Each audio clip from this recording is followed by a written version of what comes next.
নতুন বছরের অনেক শুভেচ্ছা দিয়ে আজকের এই ভিডিওটা শুরু করছি। আপনাদের প্রত্যেকের যেন এই নতুন বছরটা খুব সুন্দর কাটে।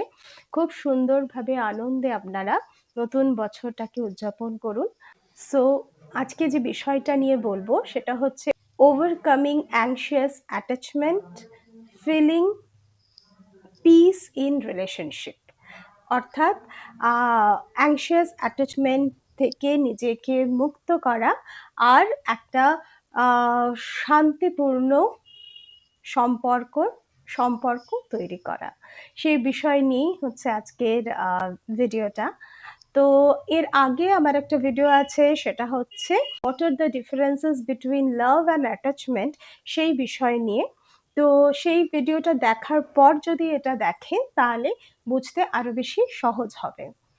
তো এবারে আসা যাক যে what is anxious attachment. Anxious কথা থেকেই বুঝতে পারছেন যে একটা উদ্বিগ্নতা, হ্যাঁ, ভেতরে যেন একটা সারাক্ষণ উদ্বিগ্ন। তো এইটা কিভাবে হচ্ছে, মেইনলি যদি বলা হয় তাদের এই তিনটে বিষয় কিন্তু তার উদ্বিগ্ন বা হচ্ছে অ্যাংশিয়াস হবার কিন্তু মূল কারণ। সেই কারণগুলো কি কি? প্রথমত আপনার যিনি পার্টনার বা সঙ্গী তার কাছ থেকে একটা আশ্বাস খোঁজা। ওকে, তুমি ভালোবাসো তো? তুমি আমার সাথে আছো তো? এই একটা যেন ভীষণই একটা অস্থিরতা এটা নিয়ে কাজ করে। দ্বিতীয়ত মেসেজ বা ফোন যেটাই হোক না কেন বা কথা বলা, তার মধ্যে যেন ইন ডিটেইলে তার মানে পুঙ্খানুপুঙ্খ সমস্ত কিছু জানার একটা তীব্র ইচ্ছে। হুম? যাতে হচ্ছে কি হচ্ছে, কেন হচ্ছে, কোথাও যাচ্ছে কিনা, কিছু করছে কিনা, সেই বিষয় নিয়ে কিন্তু একটা উদ্বিগ্নতা কাজ করে বা অ্যাংশিয়াসনেস কাজ করে। আর থার্ড হচ্ছে সবসময় যেন আমাকে ছেড়ে দেবে হবার একটা তীব্র ভয় কিন্তু এর মধ্যে কাজ করে। তাহলে অ্যাংশিয়াস অ্যাটাচমেন্ট যাদের মধ্যে থাকে তাদের কিন্তু সারাক্ষণই একটা অস্থিরতার মধ্যে দিয়ে জীবন যাচ্ছে। ঠিক কি না? তো সম্পর্কের মধ্যে অস্থিরতা যদি সারাক্ষণ থাকে, সেই সম্পর্ক কি করে একটা সুন্দর সম্পর্ক হলো?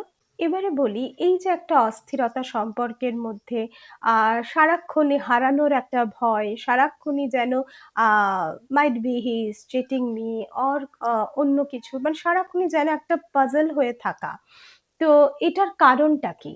যদি বৈজ্ঞানিক অর্থে, মনোবৈজ্ঞানিক অর্থে বা আমাদের রিসার্চ ওয়ার্ক থেকে জানা যায় যে ছোটবেলায় যে ছেলে-মেয়েদের মধ্যে হয়তো এই আবেগজনিত ইমোশনাল একটা ক্রাইসিস এর মধ্যে দিয়ে যারা গেছে, সেই যত্নটা যেটা ছোটবেলায় খুব প্রয়োজন, সেইটা যদি সে না পেয়ে থাকে তাহলে কিন্তু এটা হবার একটা প্রবণতা তাদের মধ্যে দেখা যায়। অ্যাংশিয়াস অ্যাটাচমেন্ট হবার একটা প্রবণতা সেই মানুষদের মধ্যে কিন্তু লক্ষ্য করা যায়। দ্বিতীয়ত হচ্ছে যে অতীতে বা পাস্টে যদি হচ্ছে কোনোভাবে তার ধরুন হার্ট ব্রেক হয়েছে, মানে ব্রেকআপ হয়েছে, যেখানে সে অনেকটা ইমোশন ইনভেস্ট করেছিল, সেখান থেকেও কিন্তু তার মধ্যে এই একটা তীব্র ভয় তার মধ্যে কাজ করে।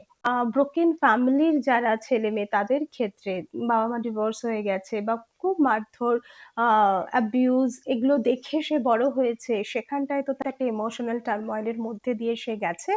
তো সেইটা একটা কারণ হতে পারে। সেখান থেকে একটা তীব্র ভয় তার মধ্যে হয়তো উদ্বেগ হয়েছে। তো সেটা একটা কারণ হতে পারে, বা এই যে যেখানটায় আমি প্রচন্ডভাবে ইনভেস্ট করেছিলাম সেইখানটাতে ইমোশন, সেখান থেকে যখন হার্ট ব্রেক হচ্ছে সেই ভয়টাকে, একটা তীব্র ভয় তার মধ্যে একটা ট্রমার মতন হয়তো তার ভেতরে গেঁথে গেছে। সেখান থেকেও কিন্তু এই অ্যাংশিয়াস অ্যাটাচমেন্ট এর জন্ম হতে পারে। এবারে বলব যে এই যে অ্যাংশিয়াস অ্যাটাচমেন্ট, সেটার থেকে কিভাবে একটা পিসফুল রিলেশনশিপের মধ্যে নিজেকে নিয়ে আসা যায়। ফার্স্টেই যেটা বলবো সেটা আগে এটা বুঝতে হবে অ্যাংশিয়াসনেসটা কিন্তু আমি ভোগ করছি। মানে আমি আগে, আমাদের মধ্যে কি থাকে সবসময় ওইদিকে যে আছে মানুষটি তাকে আমরা কিন্তু কারেক্ট করতে চাই। সেইটা না করে কিন্তু আগে নিজের দিকটাকে কারেক্ট করতে হবে। ওকে? তো আগে, কারণ অ্যাংশিয়াসনেস যা অসুবিধা, যা প্রবলেমটা হচ্ছে সেটা তো আমার হচ্ছে। আমাকে সেটার মধ্যে দিয়ে যেতে হচ্ছে। তাহলে আ কারেকশনটা কিন্তু ফার্স্ট এ নিজের দিকটাই করতে হবে। তো ফার্স্ট কারেকশন এর স্টেপটা কি? ফার্স্ট স্টেপটা হচ্ছে মাইন্ডফুলনেস অবজারভেশন। মানে প্রথমেই যখন আপনার মধ্যে অ্যাংশিয়াসনেস হচ্ছে, কি করছে, নিশ্চয়ই কোথাও যাচ্ছে, কিছু করছে, ফার্স্টে নিজেকে বলুন স্টপ, এই দাঁড়ান, একটু থেমে যান। থেমে গিয়ে তারপরে কি করবেন, প্রথমেই যে প্রশ্নটা করবেন যে আমি কেন এতটা বেশি উদ্বিগ্ন হচ্ছি, আমি কেন এতটা বেশি অ্যাংশিয়াস হচ্ছি। ধরুন আপনার মনে হচ্ছে যে আমি ফোন করলেও ফোন ধরছে না, বা আমি মেসেজ করছি তার উত্তর পাচ্ছি না, তাহলে এই যে এটার জন্য আপনার অ্যাংশিয়াসনেস হচ্ছে, সো রাইট ডাউন ইট। ওকে, যেই লিখলেন, এই জার্নালিং কিন্তু ভীষণভাবে কাজ করে। তো কিন্তু আমরা যখন ভাবি তখন আমাদের অটোমেটিক থটগুলো আসে, সেগুলো ম্যাক্সিমাম ইমোশনাল থট। তো সেখান থেকে কি হয়, আমি বেশি কিন্তু তাতে আহত হই। তো আমি কিন্তু সবগুলো কিন্তু পরপর নেগেটিভ থটগুলো আমার মধ্যে আসে। তার বদলে আপনি যখন এই জার্নালিংটা করছেন, লিখছেন যে আরো কিছু পসিবিলিটিস তো হতে পারে, তখন দেখবেন আপনার রেশনাল মাইন্ডটা কিন্তু কাজ করবে। নাম্বার 1, নেক্সট স্টেপ হচ্ছে সেলফ কন্ট্রোল স্কিল ডেভেলপ করা। ওকে, নিজের মধ্যে একটা কন্ট্রোল আনার দরকার। ওকে, এই এতটা বেশি অ্যাংশিয়াস হওয়াটা তো খুব ভালো কিছু কথা নয়। সারাক্ষণ আমি কোনো কাজ করতে পারছি না, সারাদিন শুধু এটা ভাবছি ও কোথায় যাচ্ছে, কি করছে, কার সাথে রয়েছে, কেন করছে। আমার যে ব্যক্তিগত ভালোবাসা আমাকে উন্নত করে, আরো বেশি সুন্দর করে, তাই না? তো সেখানটায় আমি যদি সারাক্ষণই এইগুলোর মধ্যেই পাজল হয়ে থাকি, আমি তো আমার কাজের থেকে সরে গেলাম, তাই কি না? তাহলে সেই জায়গাটাকে যদি উন্নত করতে হয়, তাহলে কি প্রয়োজন? Self controlling skill development. Okay, তাহলে কিভাবে সেটা হতে পারে? গ্রাউন্ডিং থেরাপি খুব ভালো কাজ করে, মাইন্ডফুলনেস থেরাপি খুব ভালো কাজ করে, ডিপ ব্রিদিং এক্সারসাইজ আপনাকে রিল্যাক্স করবে। ওকে, সেই যে একটা অস্থিরতা, সেখান থেকে কিন্তু আপনাকে শান্ত করবে। যখন আপনি শান্ত হবেন তখনই তো রেশনালি সেটাকে মানে বিশ্লেষণ করতে পারেন। নেক্সট স্টেপ যেটা, সেটা হচ্ছে একটা সুস্থ boundary. It is very much important because both of you are different individual. আপনারও একটা সুস্থ বাউন্ডারি থাকা দরকার, আপনার যেটা এক্সপেকটেশন সেটা তাকে বলা প্রয়োজন আছে। আবার অন্যদিকে তারও কিন্তু একটা ব্যক্তিগত পরিসর রয়েছে, তার একটা নিজস্ব স্পেস আছে, সেই স্পেসটা দেওয়ারও কিন্তু আমার প্রয়োজন আছে। So set a boundary in your relationship. সব সময় অ্যাংশিয়াসনেসের জন্য cleanliness is not correct. Okay, next step যেটা, সেটা হচ্ছে কগনিটিভ রিফ্রেমিং। কগনিটিভ রিফ্রেমিং হচ্ছে কি, যদি আপনাকে কিছু এমন কথা বলছে যেটা আপনার কাছে ভীষণ ডিসরেসপেক্টফুল মনে হচ্ছে, you are an individual and আপনার নিজস্ব একটা মতামত আছে, তো সে নিজস্ব একটা আত্মমূল্যায়ন যাকে বলা হয়, নিজেকে নিজে ভ্যালুয়েট করুন। সে বলল মানে আপনি সেটা হয়ে যান না। কিন্তু সম্পর্কের মধ্যে তিনটে জিনিস থাকার কিন্তু খুব প্রয়োজন। একটা হচ্ছে পারস্পরিক বিশ্বাস, একটা ট্রাস্ট। নেক্সট ইজ সহমর্মী, একটা এমপ্যাথি, তাকে বোঝা।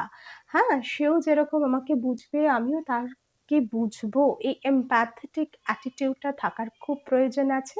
আর থার্ড যেটা, সেটা হচ্ছে মানে দুদিক থেকেই একটা মিউচুয়াল রেসপেক্টেবল রিলেশনশিপ গড়ে তোলা। এই তিনটে যদি থাকে তাহলে কিন্তু সম্পর্ক এমনিতেই খুব সুন্দর হয়ে যায়। লাস্ট যেটা বলবো সেটা হচ্ছে, যদি এগুলো কোনোটা করেও আপনারা কিছুতেই মনে হচ্ছে না যে সম্পর্কটা ঠিক জায়গায় নিয়ে আসতে পারছি, then you need professional help, then you have to come to us. Okay, তাহলে কিন্তু সেখানটায় সিবিটি বিভিন্ন ধরনের আমাদের থেরাপি আছে, সেই থেরাপির মধ্যে দিয়ে তাহলে কিন্তু প্রসেস করতে হবে। আর অ্যাংশিয়াস অ্যাটাচমেন্ট থেকে সুন্দর সুস্থ একটা ভালোবাসার সম্পর্কের বন্ধনে নিজেরা নিজেদের সম্পর্কটাকে গড়ে তুলতেও পারবেন। আজকে তবে এখানেই শেষ করলাম।